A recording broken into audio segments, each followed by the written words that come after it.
House Democrats are preparing a smaller coronavirus relief package. Oh, all right.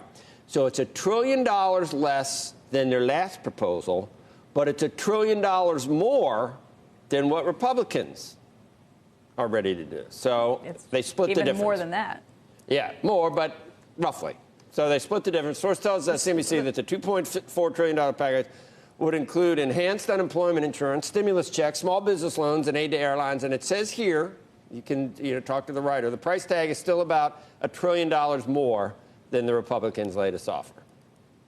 But I thought the skinny deal was something like $700 or $800 billion, not even $1 trillion. Yeah. We're rounding now, I think, and I know they are in Congress. A lot of rounding going on. In fact, they probably call this, isn't there?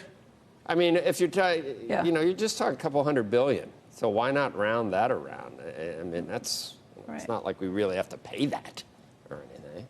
Is it? Right. The idea that it looks like they're getting closer together, but not really. I mean, we're still talking about a massive difference between the two sides, and I don't think there's much chance. Mnuchin said yesterday they're ready to restart talks, but didn't give a timetable for any of that. And I don't see how this happens before the election. I just don't. Yeah, probably not. And, I think both. It's weird because I mean, you saw Goldman Sachs yesterday for GDP for not the third quarter, but for the fourth quarter, they went from 6 to 3 based on, not having prospects for more stimulus. So I can tell you that and the election will be over, but I think the administration would like 6%, a lot more to be able to brag about that. Although we're going to get that flash number for third quarter, which should be 20 plus, like 2 weeks before or a week and a half before the election. So you're going to hear how great that is. Biggest ever, I guess, 24%. We're going to talk to Phil Orlando about that. I think his estimate was 23 and a half, something like that. He thinks that's going to be in contrast to earnings, which are going to be down still.